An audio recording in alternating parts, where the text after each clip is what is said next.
agua. A ver, este lo vemos después. Vamos a ver este. El biopunk presenta una visión siniestra del futuro con historias aterradoramente inmorales, donde De hecho, las gente, teóricamente todos los punk son visiones futuras de la humanidad horribles tecnológicamente. El único que se salva es el solar punk, que es súper chill y es bonito, weón, ¿no? ciencia se convierte en mercancía dentro de mundos distópicos que cuestionan lo O que el solar punk es tan bonito, weón. significa ser Hola, Jax. humano. Son ¿Akira qué es? ¿Es Cyberpunk Akira o es Biopunk? Porque el bicho final de Akira es como un weón mutante gigante que su carne crece y es como psíquico. ¿Qué es? O sea, es Biopunk. escenarios salvajes y decadentes Hola, que Jax, ¿cómo muestran estás? hacia dónde Güey. podríamos No, Eddie, ¿qué pedo? A ver, estar depende cómo lo veas, puedes usar los punk de forma beneficiosa. El Cyberpunk, como el...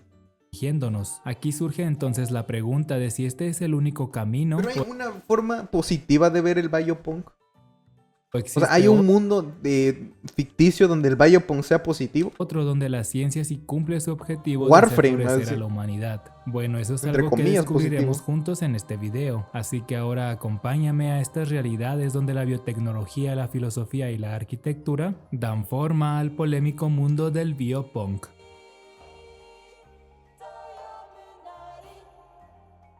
Dédalo es el arquitecto más cuestionable del mundo. Primero, con un método grotesco hizo posible que la reina Pasífae concibiera a Asterión, la criatura mitad toro y mitad humano que popularmente Es el primer Biopunk del mundo, weón. Yo tuve una idea. Y si el Solid se pone el mini Solid de Enosia en algunas ocasiones. Pero es que, ¿cómo voy a hablar? Tendría que tener dos fotogramas donde el mini Solid hable. O sea, sí podría, pero le tengo que pedir a Vyakul, que es que él me hizo el dibujo. O si mejoras el genoma humano para que no tenga enfermedades, también es Biopunk. ¿Qué?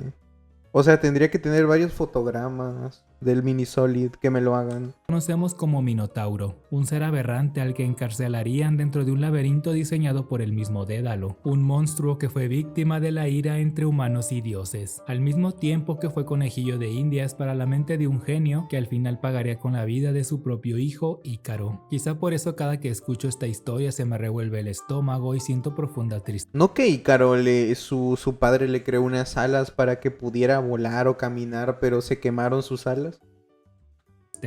Ya que Decirle estamos dentro de poco PC quedará lista. ¡Ah! Dale, Eddie, vamos a jugar, weón.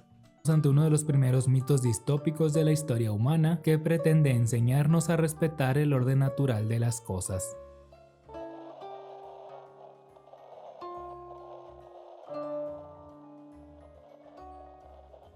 El peligro no está en el conocimiento, sino en la ignorancia. Antes de llegar al eje de nuestro tema, debemos entender ciertos términos. El primero es la Es el que se acercó mucho al sol. Sí, creo que se le empezaron a quemar sus alas o algo así de Ícaro. eugenesia de Francis Galton, concepto que buscó modificar rasgos hereditarios para mejorar a la especie humana. Coño, Reiner, ahí estás tú.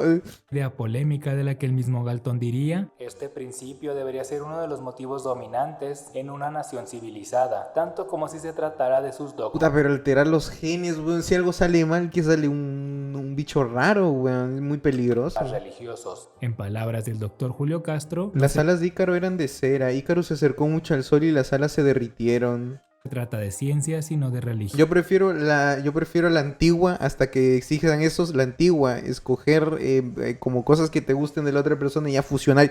Nace un niño mejor así, genéticamente. De dogmas de ideología, de ahí a que tengamos términos con acciones espeluznantes como el de genocidio. El segundo concepto es el de genética, acuñado por William Bateson como el estudio de la transmisión de genes entre una generación y otra. Aquí cabe aclarar que William se inspiró de un trabajo anterior titulado Experimentos sobre la hibridación de plantas del ahora padre de la genética Gregor Mendel. Finalizamos con el concepto de la bioética explorado en las publicaciones del bioquímico Van Rensselaer Potter, o bueno, al menos creo que así se pronuncia. Aquí se pretende que la ciencia y la salud sean examinadas a la luz de los valores y los principios morales. Ya ves, Reiner. Para que la humanidad ser viva y sobreviva señalado. junta mejorando la calidad de vida de todos. Yo sé que suena muy utópico, pero podemos decir que es el conocimiento sobre cómo usar el conocimiento, sobre todo después de los horrores acontecidos durante la Segunda Guerra Mundial. En este periodo de tiempo también Puta, pero si lo vemos así, weón, la ciencia y la medicina avanzó un montón. gracias al sacrificio de muchos esclavos, pues, de los captura de los alemanes, po, weón.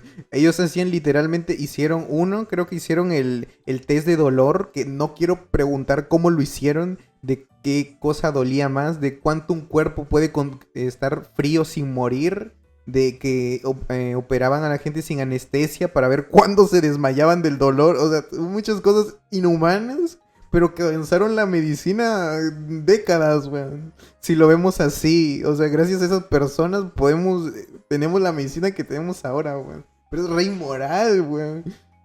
Eres sacrificado. Yo no quiero eso, yo estoy a la antigua, Ajax.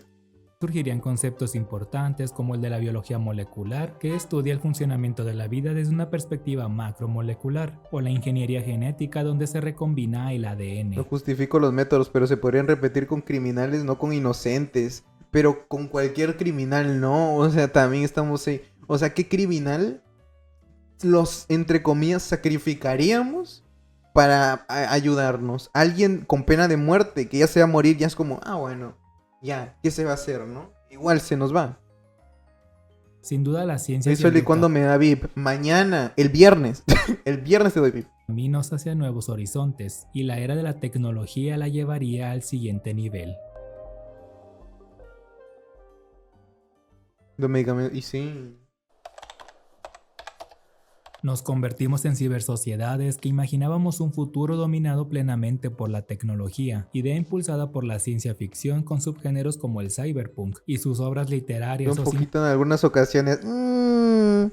cinematográficas como Terminator, Blade Runner o Matrix. Sin embargo, para la imaginación humana nada está completamente escrito, y en la década de los 90 dos acontecimientos llevarían a muchos a reescribir el futuro, con la clonación del primer mamífero que conocemos como la oveja Dolly, y el desarrollo del proyecto Genoma Humano, un programa internacional que mapeó y secuenció por primera vez el genoma humano con distintos objetivos, como el de resguardarlo en una base de datos. El impacto de esto eventualmente se filtró en la cultura popular, donde ahora el porvenir podía ser biotecnológico. Es en este momento cuando el biopunk se convierte en un subgénero de la ciencia ficción. El término resulta de un neologismo entre las palabras biotecnología y punk. La primera porque nos introduce a sociedades que operan con la información genética, para desarrollar una biología sintética, es decir que los humanos podemos de algún modo editar nuestro ADN o mejorarnos a placer. Lo segundo, a la verga, qué raro.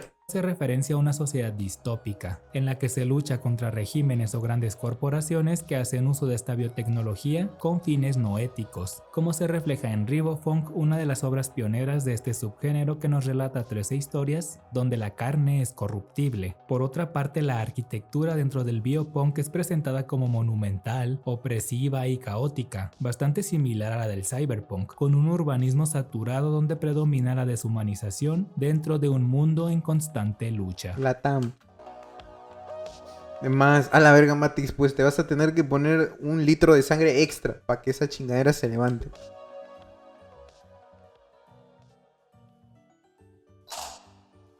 Genética y guerra de arquitectura. Es verdad, si llegamos a hacer eso, o sea, como siempre van a estallar guerras, ¿no? Entonces, los soldados, digamos, o como digan, los mejorarán así como biológicamente para que, no sé, sus piernas tengan más músculos, sus brazos, sus ojos también se desarrollen más, o sea, porque primero se va para la guerra, ¿no? O sea, primero como es como el primera, ¿cómo se llama? Primera muestra que se podría dar, si es beneficioso y efectivo, y luego para nosotros, o sea, digamos la gente de a pie, la gente humildona, pues.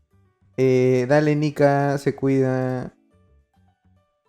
Yo si no puedo ponerme metal, pero sí existiendo mi vida, modificaré mi carne tanto como pueda. Reiner, no. Dejar tétano. Lamentablemente no necesitamos... Por eso, Matix, mientras más alto necesitas más sangre en tu cuerpo. Imagínate brazos extra, ojos extra, escuchar vibraciones imperceptibles, ver los olores, oír oler los colores. No, ya estamos drogándonos, Reiner. Saborear los sentimientos. Reiner, ¿cómo vas a saborear un sentimiento si es algo muy, ¿cómo se llama? Muy... Es que, ya estamos entrando en la chingadera de filosófica, weón. ¿Cómo vas a saborear un sentimiento? a la ficción para entender esto. Por ejemplo, desde mi perspectiva, la primera vez que la arquitectura tomó un papel partidario con la idea de una identidad biológica fue durante la Segunda Guerra Mundial. Además, ¿no crees que el cuerpo humano no pueda aguantar tanto? O sea, tanto cambio tan abrupto. O sea, seguirían siendo humanos.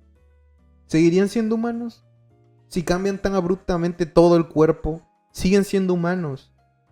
Si su gen cambia tanto, ¿siguen siendo humanos o no? O ya vamos a medir la pureza humana y ya como el pinche Warhammer, el que no tiene un 50% de porcentaje humano, ya no es humano, ese es un esclavo. ¿Cómo hacemos eso?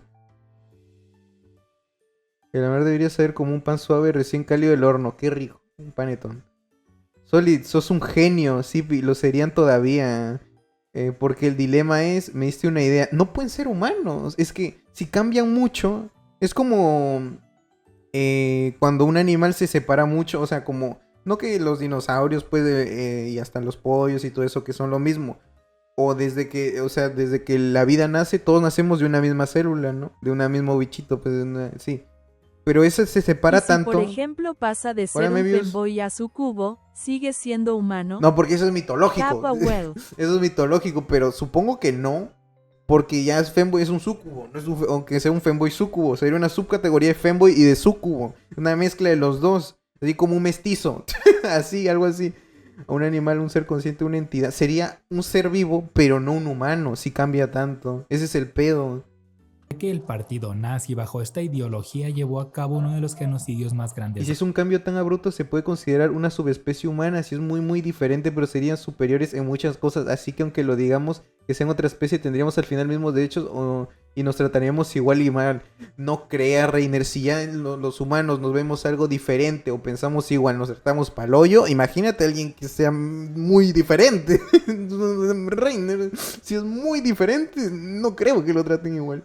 Si ya le tiene miedo a la IA y que mira qué bonita es la IA, es un robotcito. Yo creo que pienso que el ser humano se caracteriza por sus defectos. Es verdad, alguien tan perfecto no sería un humano. Sería un maniquí. O sea, perfecto en la ocasión estética o genética.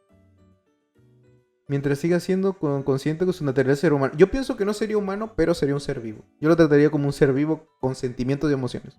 De la historia. Probablemente por eso arquitectónicamente buscaron aparentar la grandeza de un imperio, inspirados de hecho de un romano neoclásico que ocultaba las atrocidades que cometían con su otra arquitectura. Aunque no sea como tal humano, se le recuerda cómo serían con alienígenas y robots conscientes que muchos lo trataremos igual. Sí, yo siento que no sería un humano si se cambia mucho, pero sí lo voy a tratar como un ser consciente y con emociones, lo voy a tratar bien, no por eso lo voy a tratar mal. Como se muestra en la película Zona de Interés, la cual a través del sonido nos cuenta los horrores que sucedían del otro lado del muro que separa al paraíso del mismo infierno. Regresando al campo de la fantasía, lo humanizado y su relación con la guerra y la megalomanía se desarrollaría en otras tramas literarias, como el caso de la Tierra Media en El Señor de los Anillos. Ajax, Señor de los Ajax.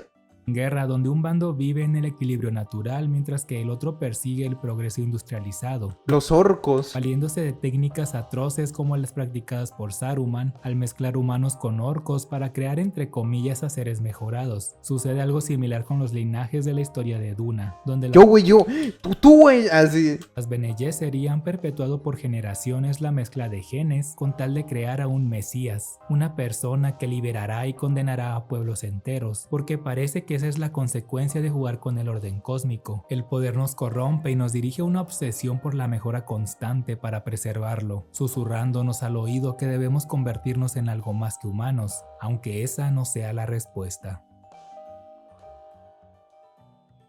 Digamos que el proyecto del genoma humano nos brindó las instrucciones hereditarias para el desarrollo y función de un ser humano. Nos abrió las puertas a un código de vida que es editable, una noción que se indaga en el icónico libro de Un Mundo Feliz, mismo que posteriormente inspiraría al filme Gattaca, largometraje donde la humanidad en base a la selección genética crea hombres y mujeres perfectos. Güey, esa pinche película, güey, sí me ondea porque es como, son tan perfectos que ya no son, como que no son interesantes. Como que a mí me es interesante el que tenga defectos, alguien que cometa errores, alguien perfecto no es chistoso, alguien perfecto no es chistoso.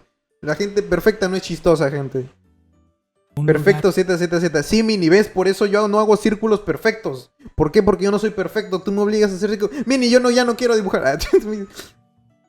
En el que no hay cabida para los que llaman no válidos. Aquí la película inspira su arquitectura en el pasado con una estética retrofuturista dominada por las geometrías puras, la racionalidad y la funcionalidad del movimiento. Se sacan el huevo, no existe ninguno. Eso sí pienso. Moderno. Un mundo donde la filosofía es devoción y limpieza. Bueno, es verdad, si empiezan a crear humanos perfectos, existirán humanos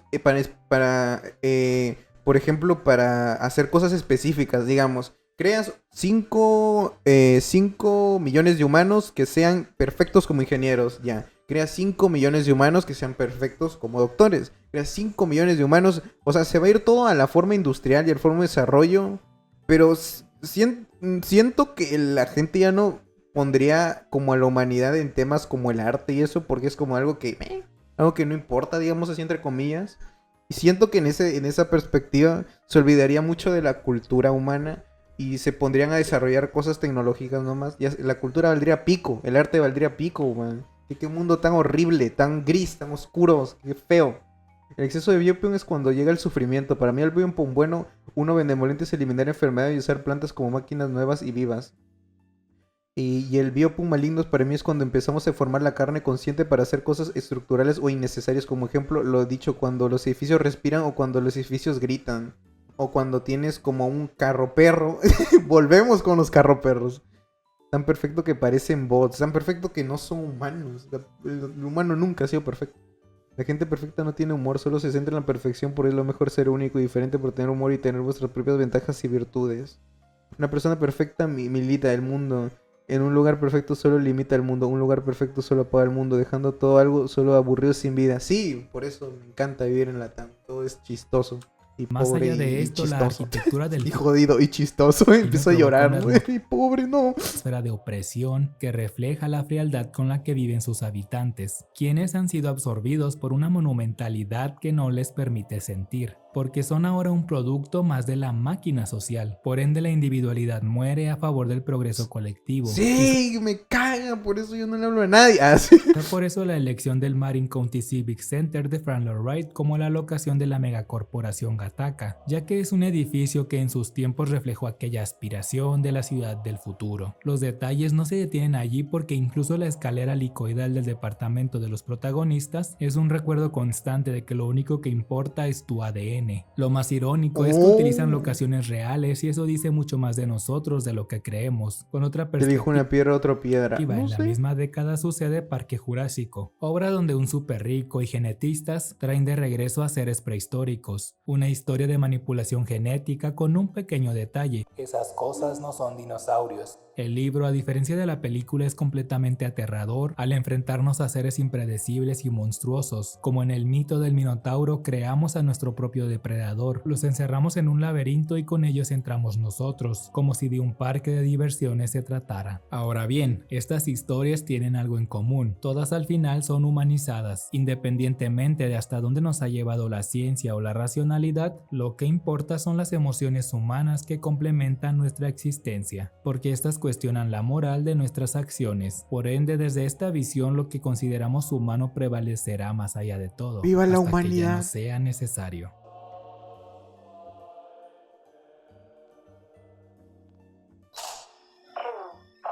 Posthumanismo. El poder de cambiar. Coño, pareció un anuncio. Me quitó toda la concentración que tenía en el video. Ya. Humanismo es aquella filosofía que cuestiona las ideas tradicionales centradas en el humano, porque en realidad actuamos en base a las interacciones que tenemos con distintos organismos o entornos, es decir que somos una pieza importante mas no principal dentro de un complejo sistema. Por su parte, la ciencia ficción haría lo propio con este concepto, mediante una posthumanización científica y tecnológica, cuestionándose por ejemplo qué sigue para el humano en el antropoceno, que esta es la era geológica caracterizada por el impacto que ha tenido nuestra especie sobre el planeta Tierra, una transformación que podría exigirnos cambios para nuestra supervivencia. En las narraciones de Margaret Atwood o Paolo Bacigalupi, que espero también estar pronunciándolos bien, se exploran estas consecuencias. Tanto Oryx y Craig ¿Por qué llora el Minisolid? ¿Por qué le da ansiedad estar con gente? como La chica mecánica, exponen mundos donde el cambio climático nos ha llevado a un paraje posapocalíptico, donde la ruina es la principal forma arquitectónica habitada por los pocos humanos restantes. En ambas historias vemos el surgimiento de un posthumano creado o modificado genéticamente para adaptarse a estos nuevos parajes. En La chica mecánica incluso se toca el tema de los alimentos modificados y cómo estos pertenecen a las megacorporaciones. Pero ¿qué sucede cuando la genética no es suficiente y la naturaleza toma acción? Bueno, esta reflexión toma forma en la película de Melanie Apocalipsis Zombie, un futuro donde la nueva humanidad ha sido devastada, pero en esta ocasión por una enfermedad fúngica que les transforma en zombies, excepto por un grupo de niños que se ha adaptado al nuevo ambiente. Sí enloquecen con la sangre humana, pero alejados de esta conservan su conciencia y sus emociones. Lo que rescata una mutación, weón, tiene que prevalecer. Y seguro, pero es que en esa posición ¿experimentarían con ellos o los dejarían vivir? Porque si los dejan vivir, hay mucha probabilidad de que no hagan que la humanidad siga. O sea, y el tema sería el tema más ético, pero hay probabilidad de que la humanidad se extinga. Y otro tema sería experimentar con ellos, que sería muy deshumano, pero puede que la humanidad siga. Ay, güey, chingada. Ya, acabo de tener una idea, Biopo. Imagina combinarte a la perfección entre máquina, carne y planta. ¿Pero por qué planta? Digo esto porque la carne es de los aparatos que mejor puede obtener y procesar nutrientes, la batería. La máquina es más duradera que la carne, la estructura. Y se puede recargar todo a partir de la carne del sol. La luz fotosíntesis de la planta para obtener más energía sin necesidad de comer. Pero ¿cómo procesamos la energía solar con nuestros órganos? ¿Como la piel? ¿Con la vitamina D? Algo así. Dime un nombre, necesito un nombre para un personaje. Mini. Matix, puede ser, pero no, dime un nombre, crearía un nombre para... No se me ocurre nada. Minami. Filme es esta posibilidad de que la naturaleza extermine a aquello que conocemos como humanos para dar paso a algo nuevo. Así que pareciera que el posthumano está destinado a habitar la ruina, y curiosamente no solo en nuestro propio planeta. Scavenger Reign pero un posthumano es un humano. Una de las series más fascinantes que vi este año debido a su propuesta visual y construcción de mundo. En ella un grupo de transportistas espaciales queda varado en un planeta alienígena repleto de flora y fauna. Para mí en este viaje hay un personaje que encara a la filosofía posthumanista, ya que al comienzo solo ve al mundo como hostil y a ella como una prioridad, incluso despreciando a su compañera robot que sí se está adaptando a este nuevo entorno, hasta que finalmente su personaje crece y entiende que si no se convierte en una pieza más de este ambiente, no va a sobrevivir. De este modo, los pocos sobrevivientes comienzan una nueva vida en las ruinas de las naves que antes navegaban, pero ahora haciendo uso de los materiales que el planeta les ofrece. Claro que los peligros continúan acechando, pero incluso en un ambiente alienígena persiste el espíritu humano, aunque el cosmos no siempre respetará nuestras reglas. A la verga, güey. O sea, para mí sí siguen siendo humanos. Voy a empezar a filosofar. O el ser humano no es ser humano, sino es tener acciones humanas, lo que llamamos acciones humanas. Por eso es un poshumano, porque no es 100% un ser humano así como nosotros, así changuito, sino es alguien que representa las virtudes de ser un buen humano. No me entienden. No, ya bueno, pico.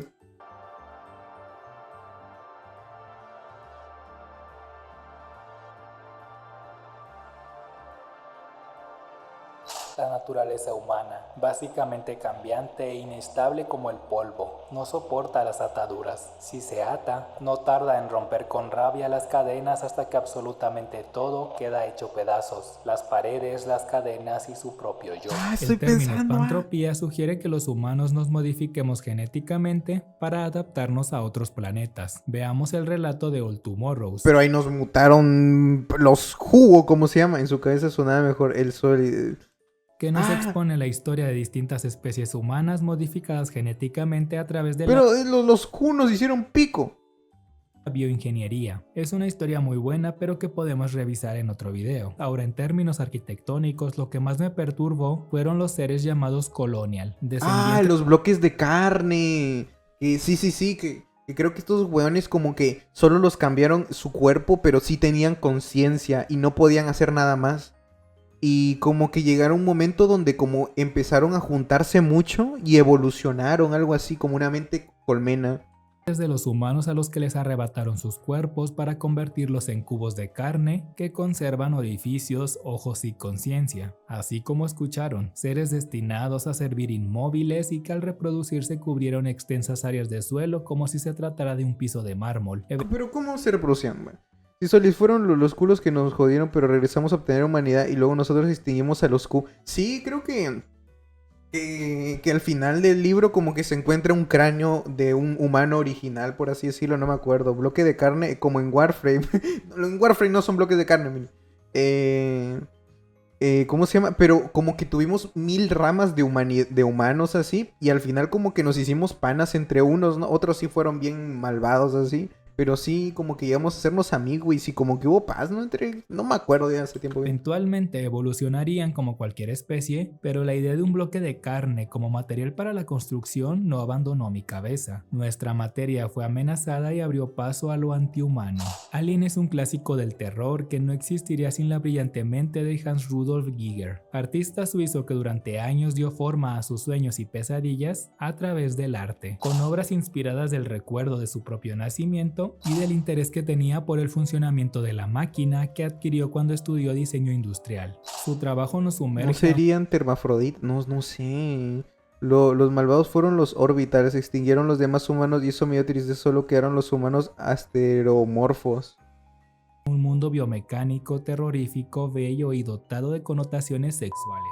Se dice que el Hollywood de la época llamaba a su trabajo como repulsivo, pero Ridley Scott, el director de Alien, supo exactamente a la criatura que quería cuando vio el Necronomicon 4 dentro del libro de Giger. Así pues nacería el xenomorfo, un ser antihumano y parasitario al que solo le importa propagar a su especie. Además, Giger en el primer filme se encargaría de todo el diseño que rodea a este ser, creando espacios y arquitectura biomecánica donde el órgano da forma a muros, pisos y artefactos que parecieran nacer de una sola matriz. Un diseño tan impactante evidentemente traspasaría a la cultura popular inmortalizando a Hans y su obra, que se convertirían en un punto de partida para imaginar nuevos mundos, como sucede en Scorn, un videojuego de horror influenciado por esta visión que construye su historia. Bueno, el Scorn es muy bonito de vista, pero juegos tan malos. Juegos malísimos. El nacimiento, la muerte y la anatomía. Una narrativa visual que presenta a una civilización humana que ha transformado a su propia carne. No, no son humanos, no se sabe qué son aliens. En un material que se mezcla con la máquina. Como titula Nudrix, un infierno. ¿Por qué son hermafroditos? Solo necesitan estar juntos con un cuerpo similar para reproducirse solos. ¿Existe eso, Matix? A la verga, güey. No sabía ni que existía ¿cómo se llama? Esa palabra, güey. Carne y metal. Una realidad donde nuestro cuerpo es llave y las interacciones con el espacio comprometen los límites de lo que llamamos cuerpo, porque es una tierra muerta donde nada se desperdicia, ni nuestro propio ser. El propósito, ascender. No sabemos hacia dónde, pero cualquier lugar es mejor que estar preso dentro de la carne viva. Así que no importa el destino, es necesario convertirnos en algo más. Ser humanos ya no es suficiente. Creo que con esto ya podemos entender la construcción de este mundo, que es grotesco pero fascinante. El equipo del juego dice que es difícil de definir porque era necesario el entendimiento de la tecnología, el arte, la literatura, la biología y claro que la arquitectura, misma que debía estar cargada de simbolismo para efectuar de manera correcta el mensaje. Por ello vemos inspiración de arquitectura gótica, obras que en nuestra realidad fueron destinadas a alcanzar lo divino, mientras que por otro lado hay referencias a la arquitectura industrial. Y modelar todo eso. Mini, tú podrías. Tú eres artista. El segundo dios del humano, la máquina.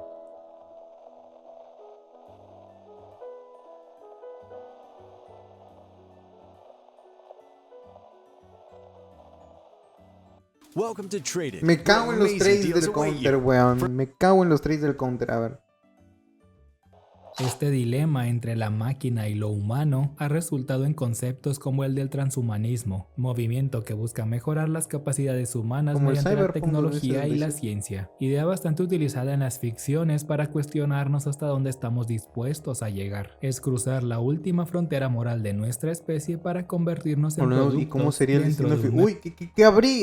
Ahí lo pongo Reiner, a ver después. mercado que siempre está deseoso de más, porque podrá caer la sociedad, pero jamás el capitalismo. Regresando a nuestros cuerpos como herramienta de consumo, tenemos el concepto de la biopolítica de Michel Foucault, que de nuevo espero estar pronunciando bien su nombre. Pero bueno, este nos describe cómo el poder regula nuestros pensamientos y acciones mediante distintas estrategias creadas para gobernar la vida. Se trata de producir permanentemente determinados modos de vida y de relación, intervenir sobre nuestras experiencias, operar movilizando nuestros deseos. Es que ya no seríamos humanos, seríamos máquinas, o sea, hasta las máquinas tendrían más pensamientos, seríamos, no sé, o sea, ¿cómo que ser? Esclavos, o sea, prácticamente, esclavos hasta de pensamiento.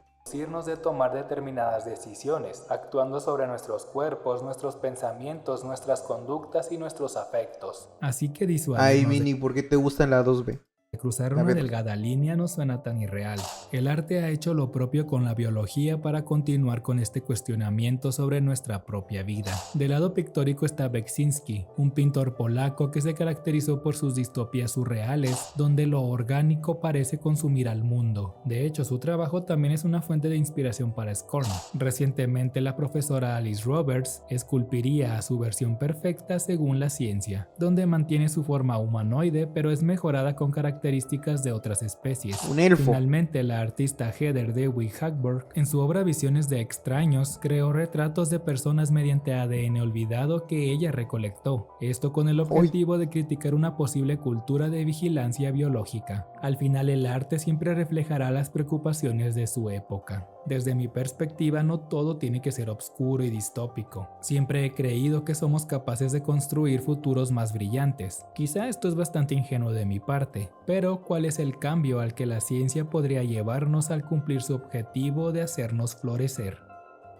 El Solarpunk. Bio significa vida u organismo vivo, así que antes de avanzar exploremos a la arquitectura de la vida. La bioinspiración podemos verla en diversas obras y artefactos que se inspiran directamente de formas o patrones encontrados en la naturaleza. Por su parte, la arquitectura biomimética busca comprender las normas biológicas de la naturaleza en distintas estructuras para aplicarlas a la creación de la arquitectura para humanos. Finalmente, la arquitectura bioclimática hace referencia a las construcciones que usan tecnologías y herramientas locales para adaptarse al entorno natural con el fin de reducir el impacto ambiental y maximizar el confort para sus habitantes. Estos tres conceptos son algunos de los que componen a lo que conocemos como bioarquitectura, la cual definiré con palabras de este artículo. La bioarquitectura es un enfoque multidisciplinario que incorpora las soluciones y oportunidades que ofrece la naturaleza. Es un enfoque que elige cuidadosamente a sus materiales para unir todas las partes. Quizá me tomé alguna licencia creativa al traducir esto, pero creo que llega al punto, que es mejorar la experiencia humana y la de todos los seres con los que cohabitamos. Sé que el biopunk como subgénero de ficción casi siempre apela a una apariencia grotesca y visceral. Supongo que es porque tenemos cierta predilección por estos mundos y escenarios apocalípticos. Además entiendo perfectamente que hablamos de historias aterradoras, pero ¿qué tal si le damos la vuelta al término punk, en este caso para dirigirlo contra el sistema actual? Un mundo donde nuestras corporaciones odian la vida natural. Las estructuras naturales tienen una composición y un propósito en nuestro planeta. ¿Por qué no estudiarlo desde esa perspectiva? Podríamos crear entonces mundos llenos de los detalles, los colores y las texturas que nos ofrece la naturaleza. Podríamos modificar semillas para que crezcan casas o crecer rascacielos. O sea, que literalmente plantar un árbol y dices, ya, esta es mi casa. E iluminarlos con la capacidad de bioluminiscencia. ¡Qué bonito! Hongos.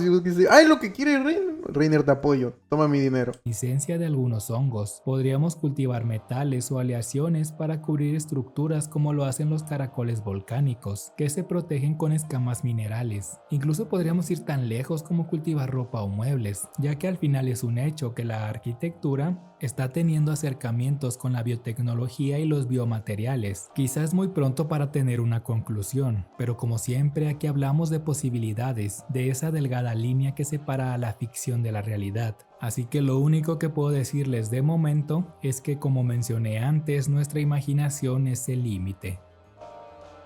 Oh shit, yo pues de plantas y hongos es benevolente, es muy bonito, acabó bonito, pensé que iba a acabar feo, acabó bonito. Ya, Reiner, ¿cuánto quieres? Dame mi casa hongo, que brille en la noche.